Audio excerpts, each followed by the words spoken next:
नमस्कार कथा हृदयर आउ एक अध्याय को स्वागत करुच्ची गोविंद चंद्र पंडा। दर्शक बंधु प्रति अध्याय भली एथर भी जड़े नुआ चेहरा नुआ अतिथि आम कार्यक्रम रे सामिल होती। बेगुनियार पवित्र मोहन साहू जी आरएसएस रे युव अवस्था सामिल होते और राष्ट्र निर्माण क्षेत्र में निज सहभागिता प्रदर्शन करते। आज से महाशय आज अतिथि कथा हृदय कार्यक्रम रे हृदय खोला कथा स्वागत करी कार्यक्रम। नमस्कार। पवित्र मोहन साहू आउ राजनीति आउ आरएसएस ये केमिति कौन आरंभ है? मुख्य जिनस देखंतु मुख्य जिनस होची आरएसएस राष्ट्रीय स्वयंसेवक संघ एभली जिनस भल कार्यकर्ता निर्माण राष्ट्र निर्माण रे माने आस्थांती जो माने भल कार्यकर्ता बाहरिबे ताकू तार जो विभिन्न शाखा अच्छी से शाखा मध्य गोटे हूँ बीजेपी बीजेपी की छाड़ती जो मैंने संस्कारित होता से बीजेपी छाड़ती छाड़ा से भाजपा काम करती। तेणु मो युव अवस्था 35 वर्ष बयस मु राष्ट्रीय स्वयंसेवक संघ जोगदेली एवं बेगुनिया रणपुर तहसिल प्रमुख हेली। विश्व हिंदू परिषदर बजरंग दलर बेगुनियार दायित्व देले स्वामी लक्ष्मण तापरे मोर बेगुनिया बोलगढ़ रे 28 शाखा सायन शाखा प्रभात शाखा की चलता जहा द्वारा आमर कार्यकर्ता निर्माण होते भल भल स्वयंसेवक निर्माण होते 300 रु ऊर्ध्व। वर्तमान जो स्थिति शाखा वर्तमान से शाखा कोटना कोटी सुप्त हो जाइए शाखा आउ चलुनी नुआ नुआ युवक बाहर नहांती राष्ट्र निर्माण क्षेत्र में से सहभागिता देखा मिलूनी। आज्ञा ठीक कथा कहले राष्ट्र निर्माण से शाखा चलता मतलब सायन शाखा प्रभा शाखा चलता सब छोट छोट वयस्क प्राप्त वयस्क छोट वयस्क युवपीढ़ी सब से शाखा को आसते आमर प्रचारक मान थे प्रचारक थे कमलेश दास थे जगदीश प्रसाद खाड़ंगा थे से माने गाँ गाँ मो सहित से गाँ गाँ बुलिकी आम प्रत्येक जगार जो शाखा चलता से शाखार से नियमित भाव में प्रभात शाखा सायन शाखार से शिक्षा प्रदान कर तो साहू जो देखा आपन जमती कहले आरएसएस रो गोटे विंग होची बीजेपी बीजेपी सह संपर्क केमती आपनकर सृष्टि होला केते दिन संपर्क वर्तमान? भल क्वेश्चन टे कले तो जो माने राष्ट्रीय स्वयंसेवक संघ रे कार्य करिकि शाखा जाई स्वयंसेवक जने शाखा जाइकि शाखार तो संस्कारित होगी बाहर से राजनीति क्षेत्र को संघ तक छाड़ी थाए। तेणु मत शाखा पर मत 97 मसीह मत भारतीय जनता पार्टी खोर्धा जिलार उपसभापति भाव देले दायित्व कृषक मोर्चार 98-99 मसीह युव मोर्चार खोर्धा जिला सभापति भाव उपसभापति भाव में मत दायित्व दिगला। तापर राज्य कार्यकारिणी सदस्य हेली भारतीय जनता पार्टी कृषक मोर्चार ओबीसी मोर्चार राज्य कार्यकारिणी सदस्य हेली भाजपा कार्य कली जहाद्वारा कि जो मैंने संस्कारित होता संघर जाकि संस्कारित होते से बीजेपी की छड़ा जाए। दीर्घ दिन बीजेपी सहित आप संपर्क तथापि कोटि ना कोटि वर्तमान सांप्रतिक राजनीति देखने लगुच जमी दल कौन ठेसा दल तो आसला कौन ठेसा नुहे दल तो आगुरी भी कम करुली एबे भी कम करुच्ची कौन ठेसा कहीं कोटि कोटि भावुना कि बीजेपी जो दायित्वटा आपको दबा कथा से दायित्व पातर अंतर कर दूरे रखी देखो पप्पू दूरे की रखनी तो वर्ष है तो आम आसिले सरकार को आगुरी भी सेमती कम चलता आगु भी कम जारी रही संगठन कम जारी रही किंतु आज गोटे कथा होची पद्म जो सिंबल रही भारतीय जनता पार्टी आज से शाखार जो से स्वयंसेवक माने शाखा चले किछि पोखरे पद्म मुंडा पकई आज सेटा कि फूल सृष्टि होची से स्वयंसेवक मानकर ये होची अवदान। जने स्वयंसेवक हेकि निजको केते आत्मगर्व लागे? बहुत बहुत आज जदि परिचय पाए थाए मते संघ ही परिचय आज्ञा देछि किंतु बीजेपी से परिचय दे पाले बीजेपी देछि बीजेपी की तो निंदा करि पारियानी कारण मत बीजेपी की संघुर तो बीजेपी गली ना ତ ତେଣୁ ସଂଘ ଦେଇଛି ମତେ ପରିଚୟ। ସେତେବେଳେ 1999 ମସିହାରେ ଯେତେବେଳେ ବିଜେପି ବିଜେଡି ଗଠବନ୍ଧନ ହେଲା ସେତେବେଳେ ବେଗୁନିଆ ସିଟ୍ ବିଜେପିର ଯେତେବେଳେ ସଂଘରେ ମୁଁ କାମ କରୁଥିଲି ମାନ୍ୟବର ରବୀନ୍ଦ୍ରନାଥ ପ୍ରତିହାରୀ ଥାଆନ୍ତି ପ୍ରାନ୍ତ ପ୍ରଚାରକ ଦାୟିତ୍ୱରେ, ଓଡ଼ିଶାର ଦାୟିତ୍ୱରେ ଥାଆନ୍ତି। ତାଙ୍କ ପାଖରେ ପୁରୀରେ ଯାଇକି ପହଞ୍ଚିକିରି ବେଗୁନିଆ ସିଟ୍ କେମିତି ବିଜେପି ହବ, ତ ବର୍ତ୍ତମାନ ଯେ ଆମର ମାନ୍ୟବର ସଭାପତି ରାଜ୍ୟ ସଭାପତି ଅଛନ୍ତି ମନମୋହନ ସାମଲ, ପ୍ରସନ୍ନ ମିଶ୍ର, ମାନ୍ୟବର ପ୍ରସନ୍ନ ମିଶ୍ର ଜେନେରାଲ ସେକ୍ରେଟାରୀ ଥିଲେ, ସାଧାରଣ ସମ୍ପାଦକ, ସେ ବେଗୁନିଆ ସିଟ୍ ବିଜେପି କରିଥିଲେ। ସେଇଠୁ ବିଜେପିର ପରିଚୟ ସେଠୁ ମୁଁ ପାଇଥିଲି। କିନ୍ତୁ ଆପଣଙ୍କୁ ଯେମିତି ବିଜେପି ଯୋଉ ସମ୍ମାନ ଦେବା କଥା, ଯେତିକି ଗୁରୁତ୍ୱ ଦେବା କଥା, ଯେହେତୁ ଆପଣ ଗ୍ରାସ ରୁଟ୍ରେ କହିଲା ଭଳି ସଂଘରୁ ବିଜେପି କି ଯୋଉ ଭଳି ଆସିଲେ, କର୍ମକର୍ତ୍ତାଙ୍କୁ ଏଠି ଏକାଠି କଲେ, କିନ୍ତୁ ସେତିକି କୋଉଠି ନା କୋଉଠି ମିଳିଛି, ସମ୍ମାନ ମିଳିଛି ବୋଲି ଭାବୁଛନ୍ତି ନା ନାଇଁ କୋଉଠି କମି ରହିଯାଇଛି? ନାଇଁ 2019 ମସିହାରେ ମତେ ସଂଘର କାର୍ଯ୍ୟକର୍ତ୍ତା, ଭାରତୀୟ ଜନତା ପାର୍ଟିର ଗୋଟେ ଭଲ କାର୍ଯ୍ୟକର୍ତ୍ତା ହିସାବରେ ମତେ ସଂଘ ଟିକେଟ ଦେଇଥିଲା। ମାନେ ବିଧାୟକ ଲଢିବା ପାଇଁ ବେଗୁନିଆରୁ ଟିକେଟ ଦେଇଥିଲା। ରିଷଭ ନନ୍ଦୁ କେମିତି ଟିକେଟ? ସେଇ ତ ହିଁ କଥା। ରିଷଭ ନନ୍ଦ ସେତେବେଳେ ମତେ ଆମର ମାନ୍ୟବର ଜଗଦୀଶ ପ୍ରସାଦ ଖାଡେଙ୍ଗା, ଏବେ ଯିଏ ଅଛନ୍ତି ଆମର ସାଧାରଣ ସମ୍ପାଦକ ମାନସ ମହାନ୍ତି, ଶାରଦା ପୂର୍ବତନ ସମ୍ପାଦକ ଶାରଦା ପ୍ରସାଦ ଶତପଥୀ, ମାନେ ଡାକିକିରି ମତେ, ମୁଁ ଯାଇନଥିଲି, ମତେ ଡାକିକିରି ସେମାନେ ଟିକେଟ ଦେଇଥିଲେ ଭାରତୀୟ ଜନତା ପାର୍ଟିର ବେଗୁନିଆରେ, ଏବଂ ଲଢିବା ପାଇଁ କି ସବୁ ପ୍ରକାର ମୋର ପ୍ରସ୍ତୁତି ସରିଥିଲା। କେମିତି କଣ ଟିକେଟ ତାହେଲେ କଟିଗଲା ଆପଣଙ୍କର? ସେଟା ତ ମୁଁ ଆଉ କହିପାରିବିନି, ସେଟା ଦଳ ଚାହିଁଲାନି ବୋଧେ। ଟିକେଟ ଯଦି ଦେଇଥାନ୍ତେ ଆପଣ ଲଢିଥାନ୍ତେ? ନିଶ୍ଚିତ ଲଢିଥାନ୍ତେ ଆଉ ଜିତିଥାନ୍ତେ, ପଦ୍ମ ଫୁଟିଥାନ୍ତା। ଟଙ୍କା ଥିଲା ଆପଣଙ୍କ ପାଇଁ? ନିଶ୍ଚିତ। ଟଙ୍କାର ଯୋଉଠି ଆଜ୍ଞା ସଂଘର ସ୍ୱୟଂସେବକ ମାନେ ଅଛନ୍ତି ସେଠି ଟଙ୍କାର ଆବଶ୍ୟକତା କିଛି ନାହିଁ। ଏବେ ଗୋଟେ ହେଇଯାଏନି କି ଟଙ୍କା ନଥିଲେ ରାଜନୀତି ଲଢି ହବନି, ରାଜନୀତି କରି ହବନି? ଲୋକଙ୍କ ଯୋଉମାନେ ସେମାନେ ଆସୁଛନ୍ତି ଟଙ୍କା ନେଇକି ଆସୁଛନ୍ତି, ଲଢୁଛନ୍ତି, ଯାହା ଯୋଉମାନଙ୍କର ହୃଦୟରେ, ମୁଁ ହୃଦୟରେ ଲୋକଙ୍କର ବାସ କରିଥିଲି।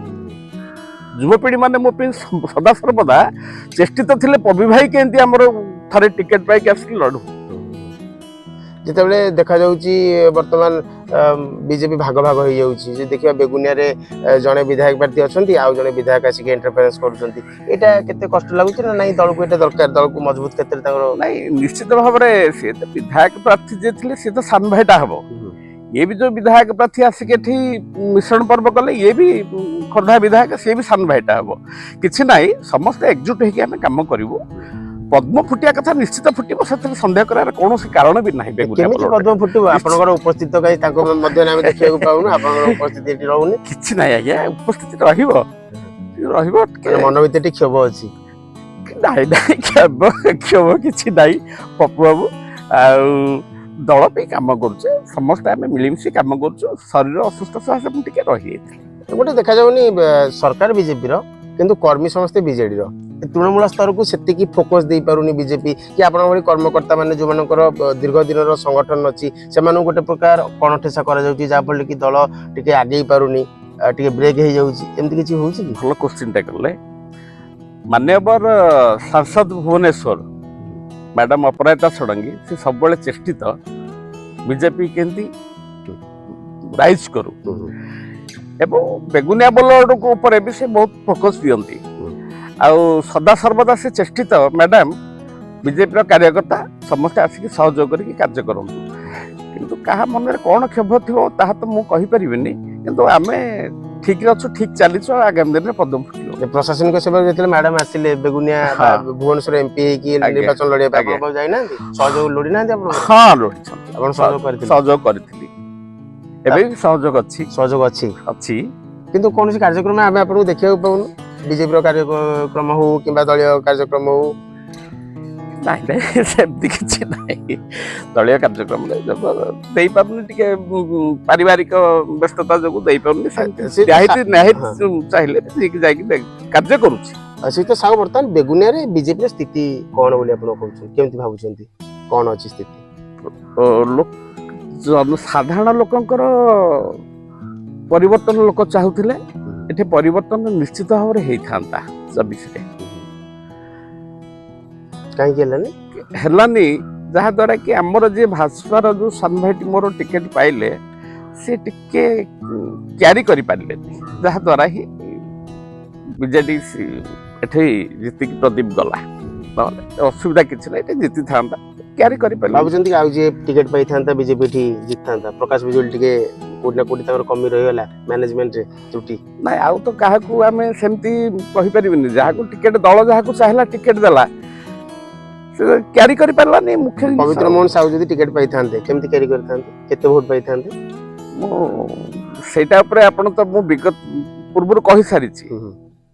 ମୋର ସ୍ୱୟଂସେବକ ମାନେ ସଂଘର ଯୋଉ କାର୍ଯ୍ୟକର୍ତ୍ତା ଆମେ ନିର୍ମାଣ କରିଥାଉ ରାଷ୍ଟ୍ର ନିର୍ମାଣ ପାଇଁ, ଆଜି ଆପଣ ଦେଖନ୍ତୁ ଭାରତୀୟ ଜନତା ପାର୍ଟି ତ ଯୋଉମାନେ ଆଜି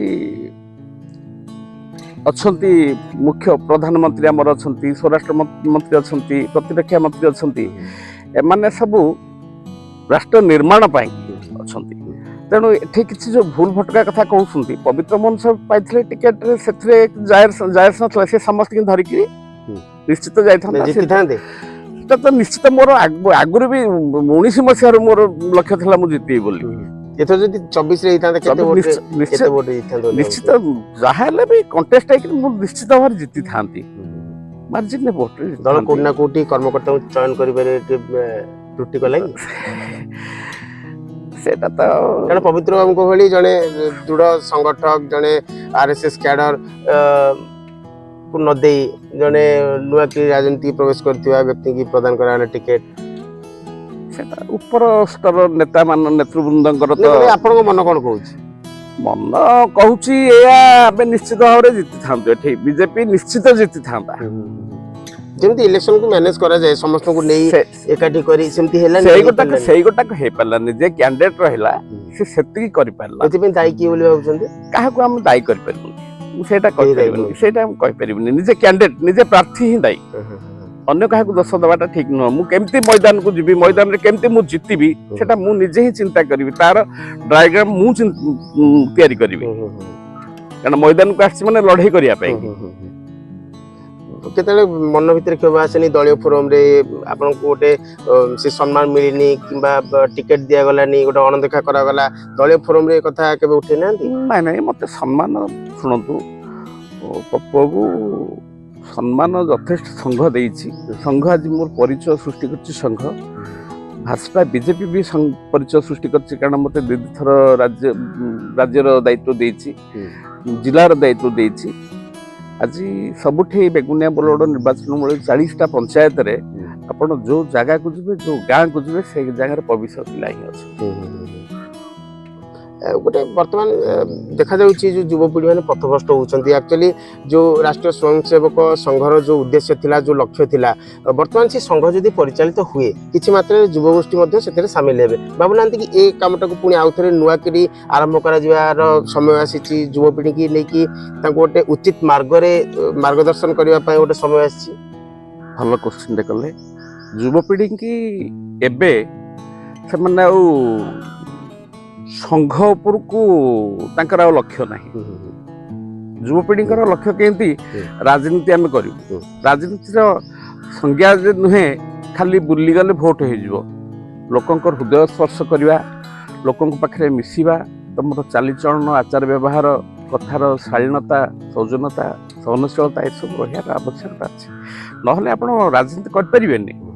ସଂଘ ତ ତାର ସେ ରହିଛି, ସଂଘ ଏବେ ବି ଚାହିଁଲେ ଏଠି ଶାଖା ଚାଲିବ, ସ୍ୱୟଂସେବକ ନିର୍ମାଣ ହେବେ, କିନ୍ତୁ ଭାରି କଷ୍ଟର କାର୍ଯ୍ୟ ଅଛି ଆଜ୍ଞା। ବହୁତ କଷ୍ଟ ଆମେ କରିଛୁ ଜୀବନରେ, ରକ୍ତ ଦେଇକିରି, ରକ୍ତ ବଳିଦାନ ଦେଇଛୁ। ଆମେ ହିନ୍ଦୁତ୍ୱ, ଆମ ମାଟିକୁ, ମା ମାଟିକି ଆମେ ରକ୍ଷା କରିବୁ। ସେ ଯୋଉ ଦେଶର ଭାବନା ଜାଗ୍ରତ କରିବା ପାଇଁ ଯୁବପିଢ଼ିଙ୍କ ମନରେ କାହିଁକି ଗୋଟେ ସଂଘ ପୁଣି ଷ୍ଟାର୍ଟ ନ ହବ, ଗୋଟେ ଶାଖା କାହିଁକି ନ ଚାଲିବ ବେଗୁନିଆରେ? ଭାବୁନାହାନ୍ତି ନା ଶାଖା ଚାଲିବା ପାଇଁ ଇଏ ଗୋଟେ ପ୍ରକୃଷ୍ଟ ସମୟ। ବର୍ତ୍ତମାନ ଯୁବପିଢ଼ିକି ଏକାଠି କରି ଦେଶ ମାତୃକାର ସେବା ପାଇଁ ଗୋଟେ ମନ ଭିତରେ ଗୋଟେ ନୂଆ ଚେତନା ଜାଗ୍ରତ କରିବାର ସମୟ ଆସିଛି ବୋଲି ଭାବୁନାହାନ୍ତି? ସେଟା ହଉଛି କଣ କି, ଆପଣ ଦେଖନ୍ତୁ ବେଗୁନିଆ ବଲରେ ସଂଘ ବୋଲି କେହି ଜାଣିନଥିଲେ। ଯେତେବେଳେ 94 ମସିହାରେ ଏଠି ଆସିକିରି ସଂଘର ବରିଷ୍ଠ କାର୍ଯ୍ୟକର୍ତ୍ତା ସେମାନେ ଆସିକି ଏଠି ସଂଘର କାର୍ଯ୍ୟ ଆରମ୍ଭ କଲେ, ଶାଖା ଚାଲିଲା ପରେ ପ୍ରଚାରକ ମାନେ ରହିଲେ, ସେମାନେ ଗାଁ ବୁଲିକି ଶାଖା ଚଲେଇଲେ। ସେତେବେଳେ ବହୁତ ଖୁସି ଲାଗୁଥିଲା, ବହୁତ ଆନନ୍ଦ ଥିଲା। ସେଥିରେ ଗାଁ ବୁଲିକି ଶାଖା ଚଲେଇବା ସେଥିରେ ଆନନ୍ଦ ଥିଲା। ଏବେ ଯୁବପିଢ଼ିଙ୍କର ସେ ଆଗ୍ରହ ନାହିଁ। ସେ ଆଗ୍ରହ ଥିଲେ କାହିଁ ସେ ଆଗ୍ରହ କମି ଯାଉଛି ଯୁବପିଢ଼ି ଭିତରେ? ଧୀରେ ଧୀରେ କମିଯିବ, କାରଣ ଆନ୍ତରିକତା କମି ଯାଉଛି ଲୋକଙ୍କର। ସମାଜ ସେବା ପାଇଁ କି, ସମାଜର କାର୍ଯ୍ୟ କରିବା ପାଇଁ କି ଲୋକଙ୍କର, ଯୁବପିଢ଼ିଙ୍କର ଆଉ ଆଗ୍ରହ ନାହିଁ। ପଇସା ପଛରେ ଗୋଡଉଛନ୍ତି। ପଇସା ଅର୍ଥ ହିଁ ସେମାନଙ୍କ ପାଇଁ କି ବର୍ତ୍ତମାନ ସବୁଠୁ ବଡ ଜିନିଷ ହେଇଯାଇଛି। କିନ୍ତୁ ତା ଭିତରେ ବି ଦେଖାଯାଉଛି କିଛି ଯୁବପିଢ଼ି ବି ଏମିତି ଅଛନ୍ତି ଯିଏ ସ୍ୱତଃପ୍ରବୃତ୍ତ ଭାବେ ସଂଘର କାର୍ଯ୍ୟକ୍ରମ କରୁଛନ୍ତି, ବିଭିନ୍ନ ସମାଜ ସେବାରେ ନିଜକୁ ସାମିଲ କରୁଛନ୍ତି। କିନ୍ତୁ ବର୍ତ୍ତମାନ ଯୋଉ ପରିସ୍ଥିତି, ଯୁବପିଢ଼ି ମାନେ ବିପଦ ହେବାର ଗୋଟେ ପ୍ରମୁଖ ଲକ୍ଷ୍ୟ ଯାହା ଦେଖାଯାଉଛି ନିଶା, ତାକୁ କେମିତି ଆପଣ ଦେଖିବେ? ଯଦି RSS ରେ ଆପଣ ଯେତେବେଳେ ଜଏନ୍ କରୁଥିଲେ, ଯେତେବେଳେ ଯୁବପିଢ଼ି ଆପଣ ସାମିଲ ହେଇଥିଲେ, ସେତେବେଳେ କ'ଣ ସ୍ଥିତି ଥିଲା, ବର୍ତ୍ତମାନ ସ୍ଥିତି କେମିତି ଦେଖୁଛନ୍ତି? ଆମେ ଯେତେବେଳେ ସଂଘରେ ଆମର ଶାଖା ଚାଲିଥିଲା, ଆମେ ଯାଇକି ଗାଁ ଗାଁ ବୁଲିକି ବିଶ୍ୱ ହିନ୍ଦୁ ପରିଷଦର କାମ ଚାଲିଥିଲା, ଭାଗବତ ଟୁଙ୍ଗି ଯୋଉ ବନ୍ଦ ହେଇଥିଲା, ଭାଗବତ ଟୁଙ୍ଗି ବୟସ୍କ ଲୋକମାନଙ୍କୁ ନେଇ କରୁଥିଲୁ। ସେତେବେଳେ ଯୁବପିଢ଼ିକି ଆମେ କହୁଥିଲୁ ମଦ ପରିବର୍ତ୍ତେ ସର୍ବତ ପିଅ, ମାଂସ ଭାତ ପରିବର୍ତ୍ତେ ଭାତ ଡାଲମା ଖାଅ, ସଂସ୍କାରିତ ହୁଅ, ସଂସ୍କାର ହେଲେ ସମାଜ ପରିବର୍ତ୍ତନ ହବ। ଏ ଉପଦେଶ ଆମେ ଦଉଥିଲୁ।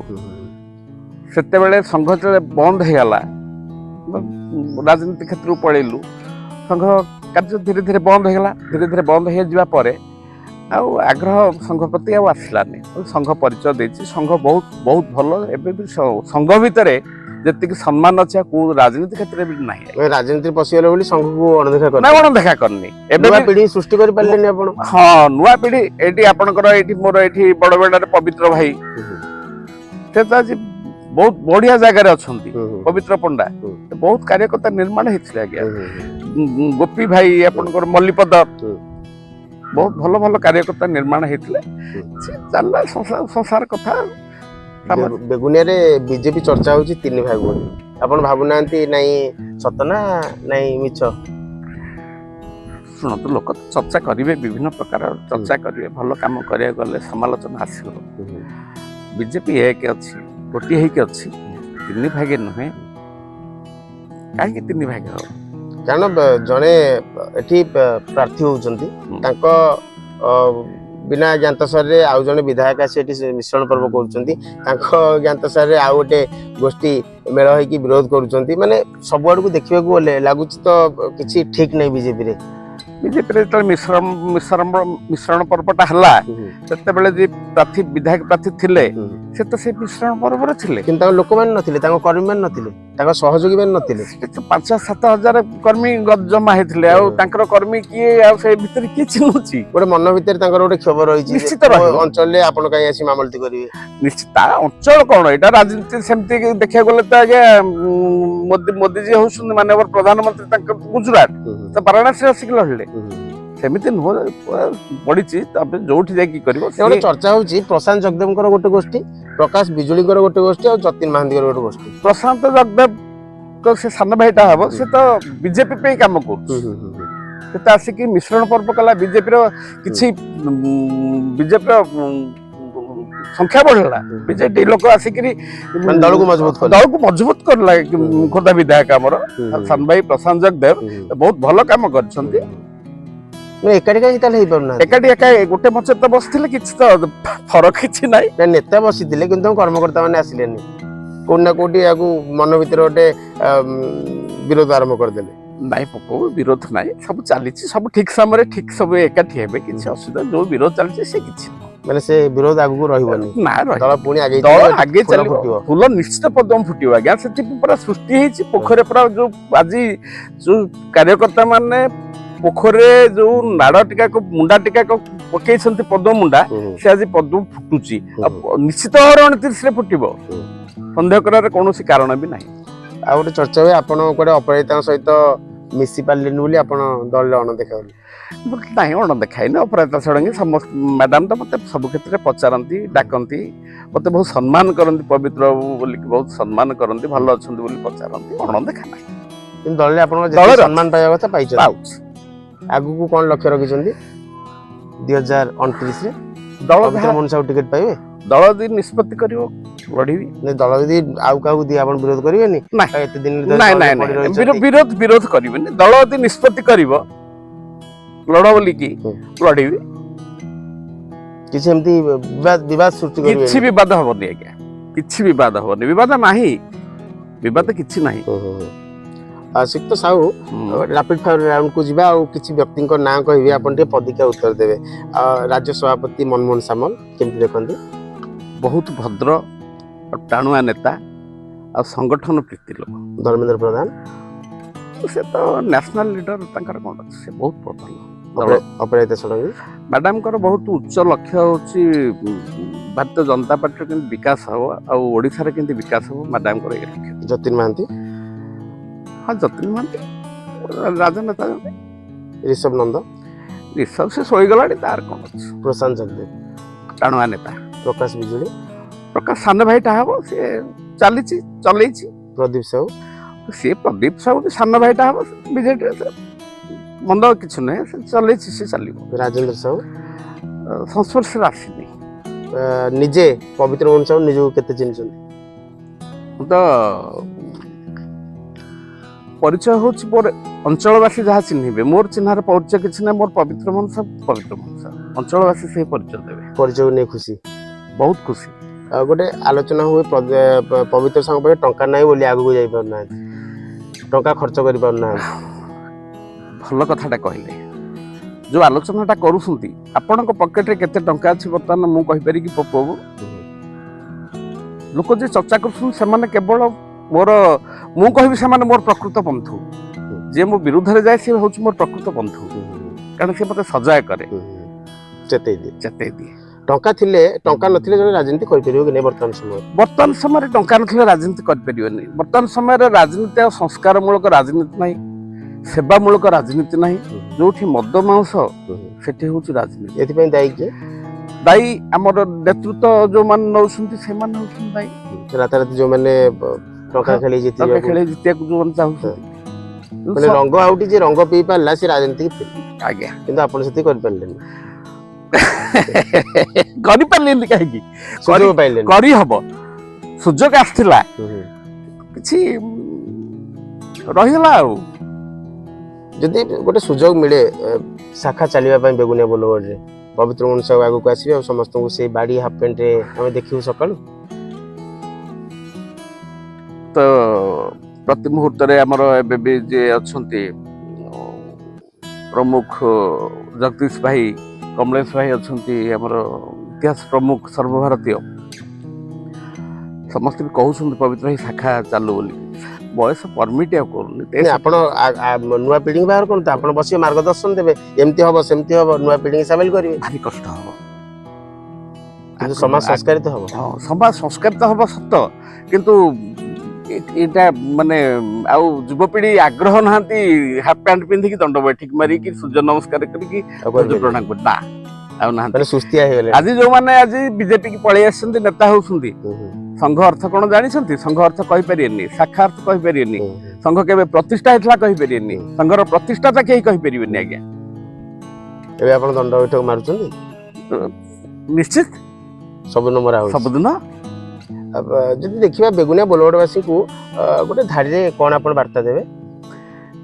ବେଗୁନିଆ ବୋଲଗଡ଼ବାସୀ ମୋର ଭାଇମାନଙ୍କୁ, ଯୁବପିଢ଼ି ମାନଙ୍କୁ ମୋର ଏଇଆ ଯିବ, ସେମାନେ ବହୁତ ଭଲ, ବେଗୁନିଆ ବୋଲଗଡ଼ବାସୀ ବହୁତ ଭଲ ଭାଇମାନେ, ସେମାନେ ବହୁତ ଇମୋସନାଲ ସରଳ ଲୋକ।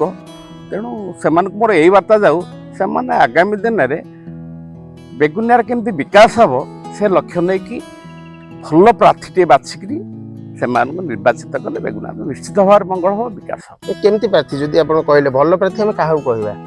ସେଟା ଲୋକ ଚୟନ କରିବେ। ଲୋକ ତ ସବୁ ବର୍ଷ ଚୟନ କରିବେ, ଲୋକ ଚୟନ କରିବେ କିଏ ସେ କ'ଣ। ଫୁଲଟା ଫୁଟିଲେ ନିଶ୍ଚିତ ଭାବରେ ବାସନା ହେବ। ଗୋଟେ ବନସ୍ତ ଭିତରେ ଅନେକ ଫୁଲ ଗଛ ଅଛି, ସବୁ ଫୁଲ ଆଜ୍ଞା ମହକ ଦିଏ ନାହିଁ, ଗୋଟିଏ ଫୁଲ ମହକ ଦିଏ। ଅନେକ ସାପ ଅଛନ୍ତି, ପ୍ରତ୍ୟେକ ସାପ ମୁଣ୍ଡରେ ମଣି ନଥାଏ, ଗୋଟିଏ ସାପ ମୁଣ୍ଡରେ ମଣି ଥାଏ। ସେ ମଣିଟାକୁ ଚିହ୍ନିବାକୁ ପଡିବ, ସେ ଫୁଲଟାକୁ ଯୋଉ ବାସ୍ନା ଦଉଛି ଯୋଉ ଫୁଲ, ସେ ବାସ୍ନାଟାକୁ ଚିହ୍ନିବାକୁ ପଡିବ। ଆମେ ତାହେଲେ ଆଶା କରିବା 2029ରେ ପବିତ୍ର ମୋହନ ସାହୁ ବିଧାୟକ ଟିକେଟ ଆଣିବେ ଫୁଲରୁ? ସମୟ କହିବ। ପବିତ୍ର ମୋହନ ସାହୁ କେତେ ଆଗ୍ରହୀ ଅଛନ୍ତି ବା ଫୋରମରେ କଥା ଉଠେଇ ପାରିବେ ନା? ଆପଣଙ୍କ ପାଇଁ କେତେବେଳେ ଆପଣ କହିବେନି, ଟିକେଟ ଦାବି କରିବେନି? କାହିଁକି ଦାବି? ମୁଁ ତ 19ରେ ଦାବି କରିନଥିଲି କି ମୁଁ ମାଗିନଥିଲି। ମୋର ସେତିକି ଦକ୍ଷତା ଥିଲା ବା ଇଣ୍ଟେଲିଜେନ୍ସ ରିପୋର୍ଟ ଯାଇଥିଲା ବୋଲି ସେମାନେ ମତେ ଡାକିକି ଟିକେଟ ଦେଇଥିଲେ। ମାଗିବି କାହିଁକି? ମୁଁ ଯଦି କାର୍ଯ୍ୟ କରିଥିବି, ମୁଁ ଯଦି ସଚୋଟ ଥିବି, ମୁଁ ଯଦି ସତରେ ଥିବି, ଈଶ୍ୱରଙ୍କର କୃପା ହେବ, ସେମାନେ ଦେବେ। ମାନେ ଆମ ଟିକେଟ ପାଇଁ ବର୍ତ୍ତମାନ ନିଶ୍ଚିତ ମାନସିକ ସ୍ତରରେ ପ୍ରସ୍ତୁତ ଅଛି। ସେଥିପାଇଁ ବି ସଂଗଠନ ମୋ ବିଜେପିର ସଂଗଠନ ଚାଲିଛି। ନିଶ୍ଚିତ ଭାବରେ ଦୀର୍ଘ ସମୟର ଆଲୋଚନା ଏବଂ ବେଗୁନିଆ ମାଟି ମନସ୍କ ମଣିଷ ପବିତ୍ର ମୋହନ ସାହୁ ଏ ବୟସରେ ମଧ୍ୟ ଅପରାହ୍ନ ହୋଇଥିଲେ ବି ବୟସର ଦଣ୍ଡ ବୈଠକ ହେଉଛି, ସୂର୍ଯ୍ୟ ନମସ୍କାର ହେଉଛି, ସଂଘର ଶାଖା ଚଲେଇବା ପାଇଁ ଏକ ନୂଆ ସ୍ୱପ୍ନ ମଧ୍ୟ ମନ ଭିତରେ ଉଙ୍କି ମାରିଛି। ତାଙ୍କ ସେ ସ୍ୱପ୍ନ ସାକାର ହେଉ। ବେଗୁନିଆ ବୋଲବୋର୍ଡ ପାଇଁ ଏମିତି ଗୋଟିଏ ପରେ ଗୋଟିଏ ଉନ୍ନତି ଦିଗରେ ଯୁବପିଢ଼ିଙ୍କୁ ନେଇ ଚାଲନ୍ତୁ, ଏହା ହିଁ କାମନା। ଦର୍ଶକ ବନ୍ଧୁ, ଆମ କାର୍ଯ୍ୟକ୍ରମ ଆପଣଙ୍କୁ ଭଲ ଲାଗୁଥିଲେ ଆମକୁ ଫଲୋ, ଲାଇକ୍ ଏବଂ ସବସ୍କ୍ରାଇବ୍ କରିବାକୁ ଭୁଲିବେ ନାହିଁ। ରହୁଛି, ନମସ୍କାର। ନମସ୍କାର।